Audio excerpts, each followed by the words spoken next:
जय हिंद दोस्तों, नमस्कार। आज तारीख है 10 फरवरी और दिन है शनिवार। स्टार्ट करते हैं आज का इंपॉर्टेंट करंट अफेयर, जो आपके परीक्षा के दृष्टिकोण से महत्वपूर्ण प्रश्न बनता है।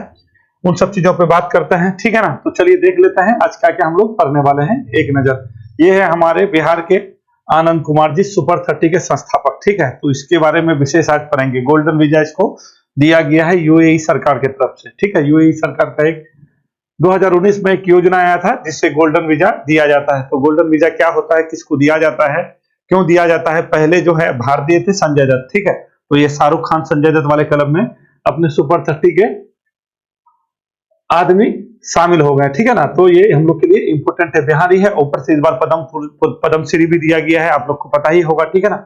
आइए, ये क्या है ना कि नामीबिया के जो है ना एक राष्ट्रपति थे, अभी हाल फिलहाल में कैंसर की वजह से उसका मृत्यु हो गया है। तो नामीबिया के नए राष्ट्रपति बने हैं। नामीबिया हम लोग के लिए इस वजह से भी इंपॉर्टेंट है क्योंकि हम लोग जो है चीता सबसे पहले लेके आए थे। 8 चीता नामीबिया से ना लाए थे पहले चीता प्रोजेक्ट में, फिर बाद में दक्षिण अफ्रीका से लेके आए थे 12 चीता, है कि नहीं है, जो कुनो नेशनल पार्क में छोड़ा गया है। तो ये हम लोग के लिए थोड़ा सा इंपॉर्टेंट है। नामीबिया का स्थिति हम लोग देखेंगे। उसके बाद क्या है ना, विश्व रक्षा प्रदर्शनी 2024 का आयोजन आपका किया गया है सऊदी अरब में, और हमारे जो है अजय भट्ट जी गए थे, अच्छा से दिखाए हैं कि देखिए हम लोग कितना शक्तिशाली हो गए हैं। अब आइए, 11वां विश्व सरकार मतलब वर्ल्ड गवर्नमेंट समिट है, ये आपका आयोजन 12 तारीख से होगा और हमारे प्रधानमंत्री जी भी जा रहे हैं। और इसी दौरान जो है 14 फरवरी को दुबई में पहली बार कोई जो है हिंदू मंदिर का जो है उद्घाटन होगा, ठीक है। तो बहुत इंपॉर्टेंट है। देखिए इंपॉर्टेंट क्यों है, वो रीजन भी हम आपको बताते हैं, क्यों पढ़ना चाहिए, है कि नहीं है। शायद कोई टीचर आपको ये मिले नहीं मिले, बट हम बताते हैं कि आखिर में कहानी क्या है। उसके बाद आइए, ये है पेस, ये मिशन है आपका, कल ही जो है इसको लॉन्च किया गया है फाल्कन के द्वारा, यानी फाल्कन 9 से, जो कंपनी जो स्पेस एक्स का जो है रॉकेट है ना, इसके द्वारा लॉन्च किया गया। इसको भी देखेंगे हम लोग। उससे के बाद क्या है, विश्व दलहन दिवस, यानी आज 10 फरवरी है ना, 10 फरवरी को दलहन दिवस हम लोग मनाते हैं। क्यों मनाते हैं भाई, इसके बारे में बिल्कुल भी हम लोग अभी देखेंगे। सबसे बड़ी बात है ना कि विश्व में सबसे अधिक दाल उत्पादन भी हम लोग करते हैं, मतलब कंज्यूम करने वाले भी हैं और प्रोडक्शन में भी हम लोग आगे हैं। और फाइनली अभी भी जो है हम लोग के यहाँ पे कुपोषण ही तब भी लोग रहता है, बच्चे कुपोषण है कि नहीं है ना। तो दाल को देखना जरूरी है ना। अपशिष्ट जल प्रबंधन के लिए किसे जल योद्धा वाटर यानी वाटर वॉरियर पुरस्कार दिया गया है, ठीक है। हम लोग को जो है जल शक्ति मंत्री हैं गजेंद्र सिंह शेखावत जी, उसी के द्वारा ये आपका दिल्ली में प्रदान किया गया है। तो इंपॉर्टेंट है। देखिए आप क्यों कोई चीज पढ़ रहे हैं, इसके पीछे लॉजिक होना चाहिए कि है कि नहीं है, कि हम क्यों पढ़ रहे हैं भाई। पढ़ने का तो बहुत कुछ है, पढ़े का भी अंत होता है, नोवेल लेके बैठ जाएंगे, है कि नहीं है। चला है ना कि सुपर 30 के फाउंडर पद्मश्री आनंद कुमार को किस देश ने गोल्डन वीजा प्रदान किया है। तो गोल्डन वीजा किसको प्रदान कर दिया भैया, आनंद कुमार को। किसने किया है, यूएई ने किया है। ये गोल्डन वीजा क्या होता है, तो सबसे पहले ये जानिए, ये वीजा होता है, पहले वीजा को जान लीजिए कि वीजा क्या है। तो वीजा क्या है ना, किसी भी देश का जो भौगोलिक सीमा है उसके अंदर अगर आप प्रवेश करते हैं, एंट्री मारते हैं, तो एक तरह से एंट्री प्रवेश करने का एक आधिकारिक क्या है, एक आधिकारिक दस्तावेज है। उसमें सारा चीज आपका इंफॉर्मेशन रहता है। अगर किसी देश के द्वारा आपको दिया जाता है तो मान लीजिए कि आपको उस देश में एंट्री करने का क्या मिल गया, मतलब आदेश मिल गया, कोई दिक्कत नहीं है। समझ गए कि ये एक आधिकारिक दस्तावेज होता है कि कोई भी व्यक्ति अगर किसी देश में रहना चाहता है तो उसको रहने के लिए, क्योंकि आप अगर दूसरे देश के हैं तो दूसरे देश का नागरिकता है, दूसरे देश में जाइएगा वहां तो नागरिकता है नहीं, तो भैया आपको ना कोई तो दस्तावेज चाहिए। जो दस्तावेज होता है उसी को क्या कहते हैं, वीजा कहते हैं। एक होता है पासपोर्ट, तो पासपोर्ट आपका जो है वो आपका क्या है, वो आइडेंटिटी है, ठीक है, वो आपका आधिकारिक दस्तावेज नहीं है। वीजा अलग चीज होता है, पासपोर्ट अलग है। पासपोर्ट के बारे में आपको बताए थे जिस दिन आपको हम हेलने पासपोर्ट इंडेक्स बताए थे ना, उस दिन आपको उसके बारे में बताए थे, वो वाला वीडियो देख लीजिए, वो अलग चीज होता है। तो देखिए अब क्या है ना कि यूएई सरकार ने 2019 में क्या है ना कि एक स्कीम लेके आया। वहां उस टाइम के तत्कालिक प्रधानमंत्री कहिए या शासक कहिए, जो कहिए, उसने क्या किया कि जो भी 4 वर्ग को बांटा। पहला वर्ग कौन है भाई, डॉक्टर होगा, इंजीनियर होगा, साइंटिस्ट होगा और तीसरा कलाकार होगा। अगर ये सारे लोग हैं तो उसको हम अपने देश में बुलाने के लिए एक स्कीम चलाएंगे, उसको गोल्डन वीजा प्रदान करेंगे, मुफ्त में प्रदान करेंगे, ठीक है। गोल्डन वीजा दिया जाता है, अभी बताता है कि कैसे लोग गोल्डन वीजा ले सकते हैं। तो डॉक्टर हो, इंजीनियर हो, वैज्ञानिक हो, कलाकार हो, उसको हम गोल्डन वीजा ऐसे ही प्रदान करेंगे, तो ठीक है। तो प्रधान सबसे पहले भारत में जो अपने देश का जो गोल्डन वीजा पाने वाले कौन थे, तो संजय दत्त थे, ठीक है। तो संजय दत्त को जान लीजिएगा, 2019 में यूएई का ये स्कीम है। संजय दत्त को पहले मिला था, उसके बाद एक उर्वशी रोतला करके नाम है, एक्ट्रेस है, उसको भी दिया गया है। और अभी हम लोग किसको दे दिए गए, तो ये सुपर 30 के फाउंडर है आनंद कुमार है, ठीक है। चलिए अब इसमें लाभ क्या क्या होता है, उसके बाद फिर दूसरा चीज बताते हैं। देखिए इसमें लाभ ये है कि आपको अगर वहां पे गोल्डन वीजा किसी भी व्यक्ति को प्राप्त हो जाता है, जो सरकार के द्वारा दिया जाए या फिर वो जो क्राइटेरिया है उससे पा करके ले, जो भी हो, तो इसमें क्या है ना कि आप वहां पे 10 साल तक, ये वीजा 10 साल तक के लिए दिया जाता है। कितना साल तक के लिए कहिएगा? 10 साल तक दिया जाता है। 10 साल के बाद आप इसको रिन्यूएबल भी करा सकते हैं। अपने साथ 3 व्यक्ति को रख सकते हैं। कितने व्यक्ति को? 3 व्यक्ति को रख सकते हैं। अपने माता पिता को भी रख सकते हैं, अपना फैमिली को लेके रह सकते हैं, ठीक है। यानी आपको जो भी सारा चीज सुख सुविधा है वो सारा चीज मिलेगा। अगर ऐसे किसी को वीजा मिलता है तो एक टाइम के लिए मिलता है, 6 महीना 1 साल इतने के लिए मिलता है, फिर उसको क्या रिन्यूएबल कराना पड़ता है या जो भी है। अब देखिए गोल्डन वीजा ये तो प्रदान किया गया सरकार के द्वारा, क्योंकि यूएई सरकार का अपना योजना है, उस योजना के तहत इन लोग को मिला, संजय दत्त को मिला, आनंद कुमार को मिला। मगर ऐसे अगर आप और हम अगर लेना चाहेंगे तो उसके लिए क्या, अगर आपको यूएई में गोल्डन वीजा लेना है तो कम से कम आपको क्या है ना 10 मिलियन, क्या कहिएगा 10 मिलियन दिरहम, दिरहम वहां का मुद्रा को कहता है दिरहम होता है, ठीक है। 10 मिलियन दिरहम वहां पे आपको इन्वेस्ट करना पड़ेगा, इन्वेस्ट करना पड़ेगा। कितने साल के लिए? 3 साल के लिए, 3 साल के लिए। ऊपर से फिर क्या होना चाहिए? कोई भी लोन का पैसा नहीं होना चाहिए, ब्याज का पैसा नहीं होना चाहिए, या फिर ऐसा नहीं कि किसी से उधार लेकर के लिए और हम इन्वेस्ट कर दिए। आपका खुद का पैसा होना चाहिए, 3 साल के लिए इन्वेस्ट करना होगा और 10 मिलियन दिरहम करना पड़ेगा, तब जाके ऐसे व्यक्ति को गोल्डन वीजा दिया जाता है। गोल्डन वीजा से क्या मतलब हो गया कि आप वहां पे अपना सुख सुविधा से रहिए, मजे से रहिए, कोई दिक्कत नहीं है, आइए जाइए, अपना फैमिली को रखिए, ठीक है। अब अमेरिका जो गोल्डन वीजा देती है, यूएसए के बारे में जानिए, यूएसए भी गोल्डन वीजा देती है। तो यूएसए का क्या है ना कि आपको आपको कितना रुपया इन्वेस्ट करना पड़ेगा? 5 लाख अमेरिकी डॉलर, ठीक है। 5 लाख जो है यूएस का जो डॉलर होता है वो अगर आप वहां पे इन्वेस्ट करते हैं तो वहां पे आपको गोल्डन वीजा दे दिया जाएगा। तो ये गोल्डन वीजा से आपका इंपॉर्टेंट फैक्ट है, क्योंकि हो सके, क्योंकि ये जो है आनंद कुमार आ गए हैं चर्चा में। जब चर्चा में आ जाता है तो गोल्डन वीजा से संबंधित पूछ लेगा कि वीजा क्या है, ठीक है। तो वीजा याद रखेगा, किसी भी व्यक्ति को, अगर कोई भी व्यक्ति दूसरे देश में अगर प्रवेश करता है तो उसका एक तरह का आधिकारिक दस्तावेज होता है, जिस दस्तावेज से वो जाना जाता है कि हाँ इसको यहाँ पे रहने की अनुमति मिला हुआ है, ठीक है। तो ये सारा चीज है। चलिए ज्यादा जुड़ जाएंगे नहीं, चलिए थोड़ा सा यूएई आपको दिखा देता है। यूएई देखना जरूरी है, ठीक है। कहां पे यूएई है, क्योंकि देखिए इस यूएई में बहुत कुछ हुआ है। अभी COP28 हुआ था यहाँ पे, ठीक है ना। हम लोग के प्रधानमंत्री मोदी जी गए थे, ठीक है। कॉन्फ्रेंस ऑफ पार्टीज जिसको बोलता है कि नहीं है। और प्रधानमंत्री मोदी जी का फिर से यात्रा होने वाला है। अच्छा वो क्वेश्चन दूसरी बात में बताएंगे। तो ये यूएई जो है ना, इधर से सऊदी अरब है, यहाँ पे आपका फारस की खाड़ी है, इधर ओमान है, इतने से सीमा साझा करता है। ये बात जान लीजिए। ये 7 अमीरात मिलकर के बना हुआ है, 7 अमीरात। ये आपका क्वेश्चन बहुत एग्जाम में पूछा हुआ है, ये याद रखेगा। 7 अमीरात मिलकर बना हुआ है और इस 7 अमीरात में सबसे बड़ा जो है वो आपका कौन सा है? तो क्या कहिएगा? अबू धाबी है, ठीक है। सबसे बड़ा अगर कहेगा कि आपका जो है, आपसे क्वेश्चन पूछ लिया जाए कि यूएई में, यूनाइटेड अरब अमीरात में सबसे बड़ा अमीरात कौन सा है? तो अबू धाबी है। और इसी अबू धाबी में आपका एक अभी मंदिर बना है और इसी मंदिर का उद्घाटन प्रधानमंत्री मोदी जी करेंगे 14 फरवरी को। ये 14 फरवरी 2 दिन बाद। तो ये बात समझ जाइए। अभी देखिए, तो सबसे बड़ा ये हो गया। दूसरा कौन हो जाएगा भैया? अबू धाबी के बाद दुबई हो जाएगा, दुबई के बाद अजमान है, अजमान के बाद शारजा है, फिर आपका उमुल कुवैन है, रसूल खैमा है, ठीक है। उसके बाद फिर आपका फुजैरा है। तो ये 7 अमीरात आपको बिल्कुल भी याद रखना है।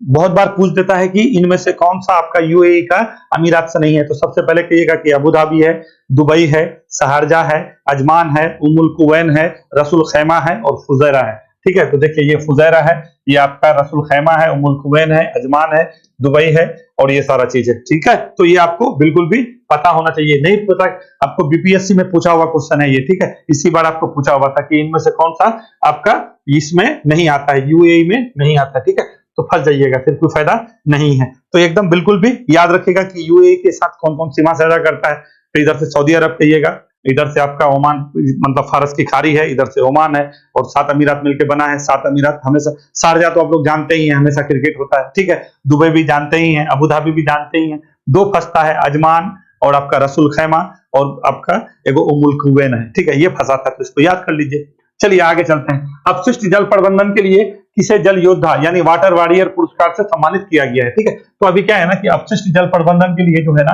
आपका वर्ल्ड वाटर वाला जो होता है उसके द्वारा अभी पुरस्कार प्रदान किया जा रहा था। कहां पे? दिल्ली में। दिल्ली में इसका बैठक मतलब आयोजन किया गया और यहाँ पे हम लोग के जो है जल शक्ति मंत्री कौन है भाई? गजेंद्र सिंह शेखावत। कौन है? गजेंद्र सिंह। तो इसका नाम तो याद रखिएगा, गजेंद्र सिंह शेखावत का नाम, जल शक्ति मंत्री है ये। और ये जल शक्ति मंत्रालय ज्यादा पुराना नहीं है, 2019 में ही इस मंत्रालय को नया बनाया गया है। इसी के द्वारा ये पुरस्कार प्रदान कर दिया गया किसको भाई? नोएडा प्राधिकरण को, क्योंकि जो जल अपशिष्ट है उसको जो है ना ये लोग प्रबंधन के लिए, जो सीवेज नहीं होता है, जो गंदे पानी है उसको रिसाइकल कर लीजिए या रीयूज कर लीजिए, इसको लेकर के नोएडा का जो प्राधिकरण है ये बहुत आगे आया है। तो आगे आने की वजह से इसको ये पुरस्कार दिया गया। देख रहे हैं इस तरह से आपका कचरा उचरा रहता है तो उसको कैसे रिसाइकिल किया जाए, कैसे रीयूज किया जाए, इस सब चीज में सरकार जो है बहुत ज्यादा ध्यान दे रही है। और जब ध्यान दे रही है तो हम लोग को ध्यान देना चाहिए, क्योंकि पानी नहीं रहेगा तो सब कुछ गड़बड़ हो जाएगा। तो हम लोग विश्व जल दिवस भी मनाते हैं। विश्व जल दिवस कब कहिएगा? विश्व जल दिवस हम लोग कब मनाते हैं? विश्व जल दिवस हम लोग 22 मार्च को मनाते हैं। तो ये बात याद रखिएगा कि विश्व जल दिवस 22 मार्च को मनाते हैं। 22 मार्च 2023 में बनाए थे, फिर 2024 आ गया है, तो फिर से हम लोग जल जल दिवस मनाएंगे। ठीक है, तो चलिए आगे इसमें ज्यादा क्वेश्चन नहीं करेंगे। ठीक है ना। अभी स्वच्छता पुरस्कार के बारे में तो आप लोग बता ही थे। ठीक है, आपका जो है इस बार दो सिटी को मिला है, एक इंदौर था, एक सूरत था। ये स्वच्छ जल वाला है, वो स्वच्छ शहर था। ठीक है, तो इसको थोड़ा सा याद रखिएगा। इसको क्या कहते हैं? वाटर वॉरियर कहिएगा या फिर जल योद्धा कहिएगा, जो भी कहिए। ठीक है, इसको नई दिल्ली में आयोजन हुआ था और इसको दिया गया। चले आगे बढ़ते हैं, अगला क्वेश्चन में आइए। अगला क्वेश्चन क्या है? हाल ही में नामीबिया के नए राष्ट्रपति कौन बने हैं? तो देखिए, नामीबिया जानते हैं, नामीबिया एक ऐसा देश है जहां से मकर रेखा होकर गुजरता है, और इस देश के एक राष्ट्रपति थे। हाल फिलहाल में वो क्वेश्चन भी बताए थे आप लोग को हम शायद। ठीक है, उसमें क्या था कि नामीबिया के राष्ट्रपति को कैंसर हो गया था, और कैंसर होने की वजह से उसका मृत्यु हो गया। जब पद खाली हो गया तो नया तो आएंगे, जिसका मृत्यु हुआ उसका भी नाम जान लीजिए, और जो बने हैं उसका भी नाम लीजिए। तो जो मृत्यु हुआ था उसका नाम हेज गिंगोब था। ठीक है, हेज गिंगोब था, और जो अभी बने हैं इसका नाम है नंगोलो मयुम्बा। ठीक है, नाम सब भी इन लोग का ऐसे ही रहता है, जैसे लोग हैं वैसे देख रहे हैं, है ना। हम लोग को एक बार उठा के पटकेंगे तो हम लोग 3 दिन तक सोते हुए रह जाएंगे। ठीक है, तो जिसका जो है मृत्यु हुआ है वो कौन है? हेज गिंगोब है। और जिसको अभी राष्ट्रपति ये जो बने हैं इसका नाम क्या है? नंगोला मयुम्बा। याद रखिएगा, 2 बार बोलिएगा तो आ जाएगा, नंगोला मयुम्बा। तो चलिए आपको लेके चलते हैं हम कहां पे? आपको लेके चलते हैं नामीबिया। क्यों नामीबिया लेके चलेंगे? नामीबिया इंपोर्टेंट है, यहाँ से हम लोग चीता ले आए थे। नामीबिया में आपका जो है एक मरुस्थल है नामीब। ठीक है, और एक यहाँ पे आप कालाहारी मरुस्थल है, जो नामीबिया, बोत्सवाना, दक्षिण अफ्रीका से थोड़ा थोड़ा सीमा साझा करता है। ठीक है, तो हम लोग के लिए इंपोर्टेंट है। ये है आपका नामीबिया, जिसका राजधानी विंडहॉक है। ठीक है, इधर अटलांटिक महासागर है, इसको स्केल्टन पड़ा दिल्ली कहा जाता है। ठीक है, याद रखिएगा ये बात। ठीक है ना। तो यहां से होकर के आप मकर रेखा गुजरता है, तो इस मकर रेखा को भी आप जान लीजिएगा। नामीबिया से, बोत्सवाना से, दक्षिण अफ्रीका से, जाम्बिया से, और ये आपका मोजाम्बिक है। फिर इधर आइएगा मेडागास्कर। मकर रेखा अफ्रीका महादेश से तीनों रेखा गुजरता है। कर्क रेखा 0 डिग्री, कर्क रेखा और मकर रेखा तीनों गुजरता है। तो मकर रेखा का स्थिति आपका यहाँ है, इससे नामीबिया से, बोत्सवाना से, जाम्बिया से, अफ्रीका से यानी दक्षिण अफ्रीका से, और ये आपका मोजाम्बिक से होते हुए मेडागास्कर होते हुए यहाँ से निकलता है। आपका कौन रेखा? क्या कहिएगा? मकर रेखा। ये बात समझ गए आप। चलिए यहाँ पे और थोड़ा सा चीज जानिए। अभी जो चीता हम लोग चीता प्रोजेक्ट चला रहे हैं ना, जो अपना मध्य प्रदेश के जो कूनो नेशनल पार्क में चीता छोड़े थे, अभी एक शावक भी जो है अपना बच्चा दी थी, उसके भी बारे में बताए थे, 3 बच्चा दी थी। तो कहने का मतलब ये है, सबसे पहले यहीं से लेके गए थे। कब शुरू किए थे? लेके गए थे 17 सितंबर 2022 को। ये डाटा याद रखिएगा, कभी भी आपको पूछ लेगा। ठीक है, क्योंकि हर दिन चीता, कभी शावक जन्म देती है, कभी चीता का मृत्यु हो जाता है, हमेशा बना हुआ रहता है। तो कब ये प्रोजेक्ट यहाँ से लेके गए थे? तो क्या कहिएगा? 17 सितंबर 2022 को। 17 सितंबर को मोदी जी का जन्मदिन है, उसी पे लेके गए थे। फिर दूसरा चीज कहां से हम लोग लेके गए थे? 12 चीता यहाँ से भी लेके गए। ये कौन है भैया? दक्षिण अफ्रीका। यहाँ से कब लेके गए थे? 18 फरवरी को लेके गए थे। 18 फरवरी 2023 को लेके गए थे। ठीक है, तो ये दोनों डेट याद रखिएगा। कहां कहां से हम लोग चीता ले आए हैं? तो बगल में है, यहाँ पे समझ जाइएगा। और यही के राष्ट्रपति का कैंसर से मृत्यु हो गया है, नए राष्ट्रपति बने हैं, वो सब बात समझ गए। यहाँ पे एक जो है ना, ये ऐसे करके देखिएगा ना, यहाँ पे आपका नामीब मरुस्थल है। क्या कहिएगा? नामीब। ठीक है, नामीब। इसका नाम क्या है? Namib desert. ठीक है, नामीब डेजर्ट आपका यहीं पे है, नामीबिया में है। राजधानी कहाँ है? विंडहोक है। यहाँ पे एक देखिएगा ना, तो आपका ऐसे करके आपका बोत्सवाना है। ठीक है, सॉरी कालाहारी है। ठीक है, कालाहारी बहुत बार पूछा हुआ है आपका कि कालाहारी रेगिस्तान, कालाहारी मरुस्थल, डेजर्ट कहाँ है? तो याद रखिएगा बोत्सवाना है। ठीक है, बोत्सवाना दक्षिण अफ्रीका और नामीबिया में पड़ता है, थोड़ा थोड़ा सा, ज्यादातर ये बोत्सवाना ही पड़ता है। तो कालाहारी समझ गए। बोत्सवाना में, नामीबिया में कौन है? नामीब है, और यहीं के राष्ट्रपति बने हैं। इसका राजधानी विंडहोक है। किधर है? तो अटलांटिक महासागर वाला क्षेत्र है। ठीक है, और यहाँ पे आपका कौन है? केप ऑफ गुड होप है। ठीक है, तो जानते ही हैं। ठीक है ना। चले आगे बढ़ते हैं। तो केप ऑफ गुड होप का खोज कब हुआ था? आप लोग थोड़ा सा ये जो है ना, केप ऑफ गुड होप होकर के तो गए थे, तो केप ऑफ गुड होप का खोज कब किया गया था? कमेंट करके थोड़ा सा बताइए, देखते हैं आप लोग को जानते हैं कि नहीं जानते हैं। जब सेशन खत्म हो जाएगा उस टाइम आपको हम बताते हुए निकलेंगे। चलते हैं आगे बढ़ते हैं अगला क्वेश्चन में। अगला क्वेश्चन में आइए। अगला क्वेश्चन क्या है? विश्व रक्षा प्रदर्शनी 2024 का आयोजन कहाँ किया गया है? तो देखिए, विश्व रक्षा प्रदर्शनी अभी देखिए हम लोग ब्रह्मोस भेज रहे हैं, फिलीपींस को दे दिए हैं, सिग्नेचर भी सारा चीज हो गया है। अभी 26 जनवरी को सारा चीज फ्रांस के जो राष्ट्रपति आए थे इमानुएल मैक्रोन, उसको भी दिखाए थे, है कि नहीं है? तो कहने का मतलब है, अभी विश्व रक्षा प्रदर्शनी हो रहा था 2024 का आयोजन। हम लोग के जो अजय भट्ट है वो गए थे कहाँ पे? आपका सऊदी अरब में। ठीक है, तो सऊदी अरब में विश्व कहेगा कि विश्व रक्षा प्रदर्शनी 2024 का आयोजन कहाँ हुआ है? तो सऊदी अरब में हुआ है। अजय भट्ट भारत की तरफ से कौन? तो भारत जो है, भारत हम लोग के जो है अजय, ये रक्षा राज्य मंत्री हैं। जैसे हम लोग के रक्षा मंत्री कौन है? तो राजनाथ सिंह जी है ना, तो उसी तरह से रक्षा राज्य मंत्री अजय भट्ट जी हैं, उसी के द्वारा भारत का प्रतिनिधित्व किया गया था और वहां पे जाके अपना जो भी है रक्षा प्रदर्शनी में अपने सारी चीजों को दिखाया गया था। तो बिल्कुल भी ये भी जान लीजिएगा, अजय भट्ट का नाम याद रखिएगा, ठीक है, राजनाथ सिंह नहीं लगाइएगा। और हम लोग का रक्षा सचिव कौन है, तो वही है गिरधर अरमने है, ठीक है, तो उसको भी नाम थोड़ा सा याद रखिएगा। चल रहे हैं थोड़ा सऊदी अरब दिखा देते हैं आप लोग को कि सऊदी अरब कहाँ है। तो सऊदी अरब, ये बात जानिए कि सऊदी अरब दोनों तरफ से अपना सीमा साझा करता है, किससे किससे, तो इधर भारत की खाड़ी से करता है, ठीक है, और इधर क्या करता है भैया, लाल सागर से करता है। ये बात आप लोग तो जानते ही होइएगा, ठीक है, तब भी थोड़ा सा बता देते हैं। और इसका राजधानी कहाँ है, तो रियाद है, ठीक है, इसका मुद्रा क्या है, रियाल है। और यहाँ पे हमेशा जो है कुछ ना कुछ चलता रहता है। और भी है सऊदी अरब से क्वेश्चन, जैसे ही आता है तो आपको हम फिर से बताते हैं। चलें आगे बढ़ते हैं।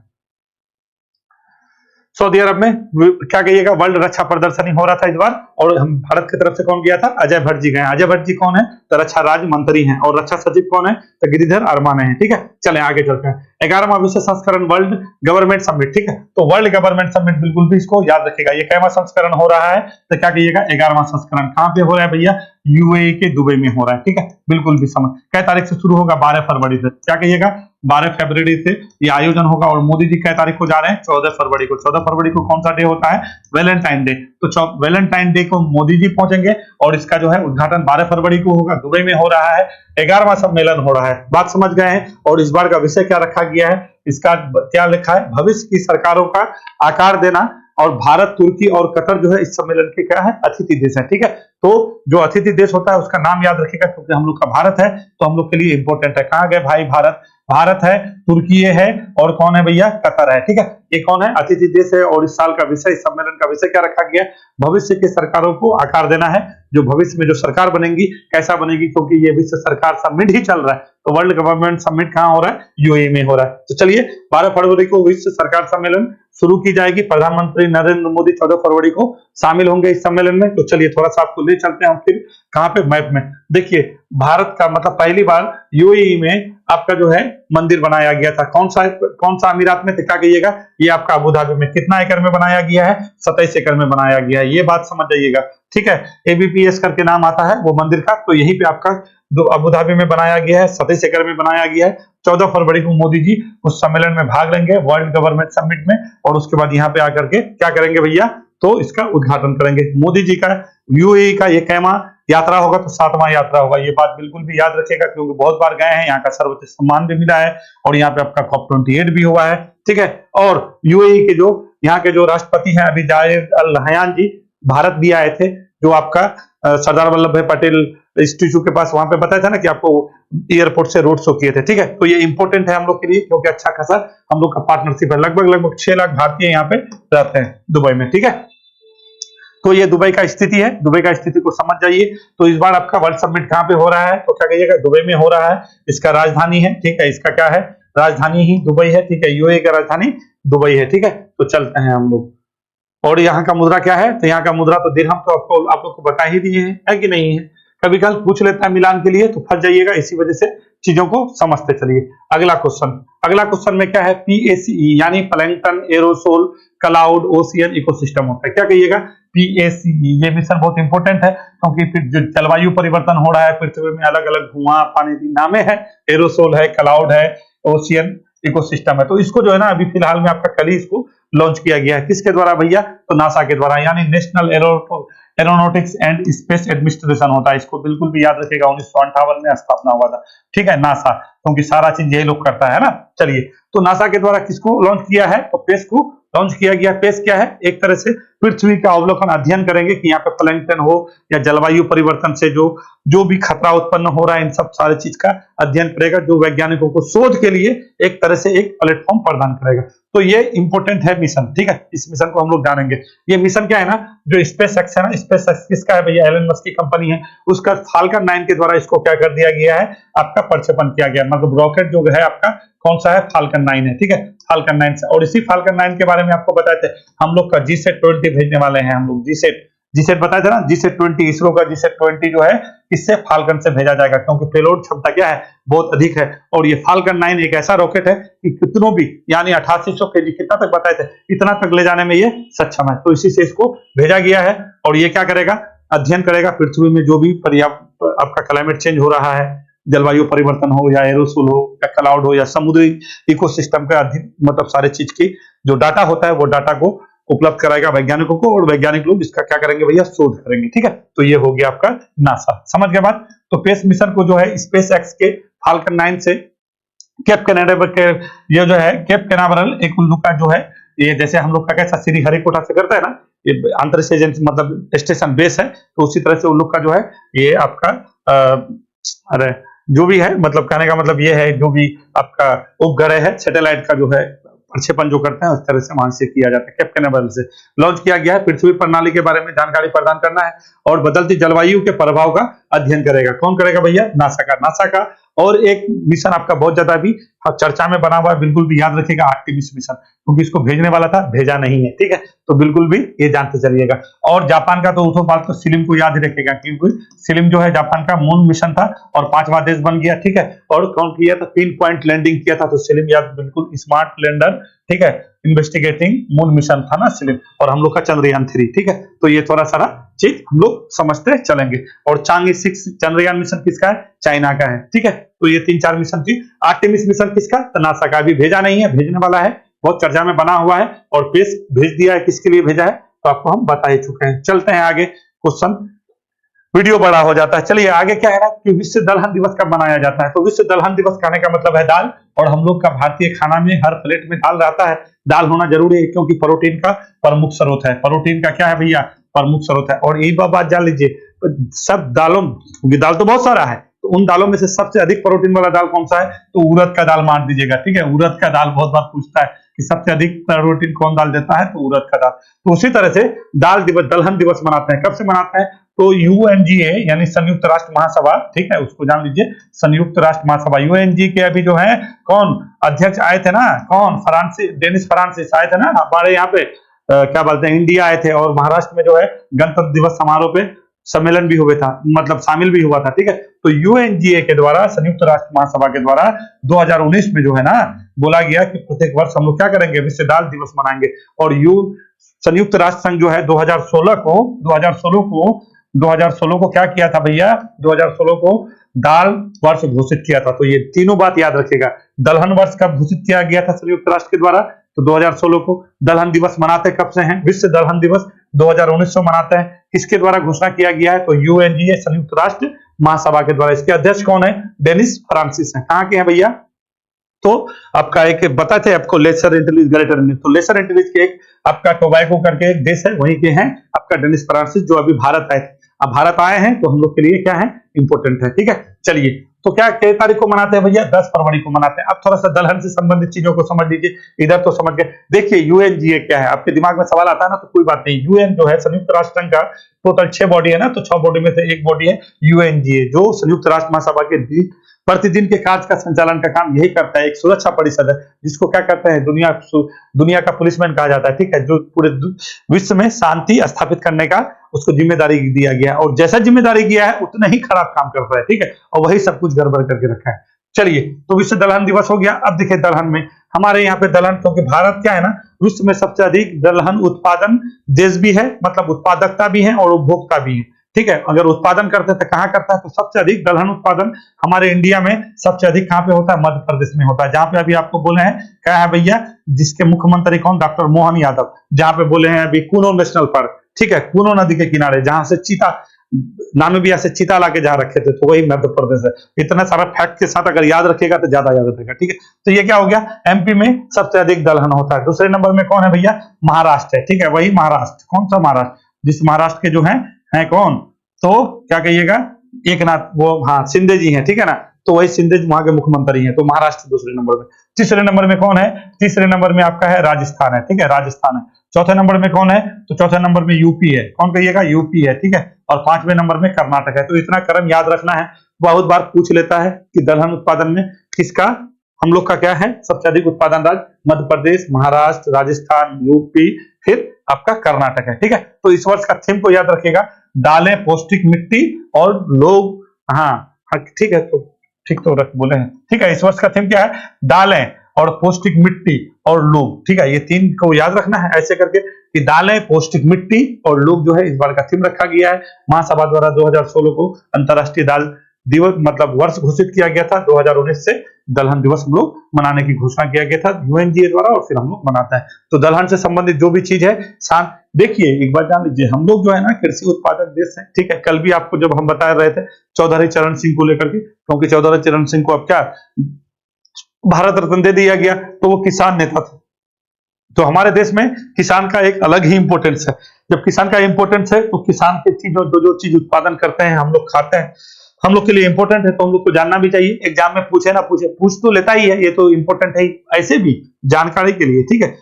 आपको कोई भी चीज जानकारी रखना चाहिए अपना देश के बारे में, अपने बारे में, कि नहीं क्या चीज कहाँ पे क्या उगता है, नहीं उगता है, किसका क्या महत्वपूर्ण है, ठीक है ना। पूरा देश जो है किसान करके ही अपना देश पेट भरता है, ठीक है। किसानी अगर नहीं होगा, अन्न जानते हैं ना, अब जो है किसान का नाम अन्नदाता हो गया। इस बार के बजट में निर्मला सीतारमण कम से कम नेता 10 बार बोली है, ठीक है। क्या बोले थे, किसान ना बोल करके अन्नदाता, क्या बोले थे, अन्नदाता। हम लोग क्या कर रहे हैं भाई, किसान कल्याण योजना नहीं कर रहे थे, एगो बता रहे थे फसल बीमा योजना, अन्नदाता करके बोले। फिर क्या बोले, वो प्रधानमंत्री जो आपका जो है ये किसान सम्मान निधि दिया जाता है, तो बोले अन्नदाता किसान सम्मान निधि, ठीक है। तो इस तरह का, तो अब अन्नदाता का नाम, सॉरी किसान का नाम क्या हो गया है, अन्नदाता हो गया है, समझे। तो चलिए इतना, चलिए फिर हम लोग मिलेंगे अगले वीडियो में, तब तक के लिए नमस्कार।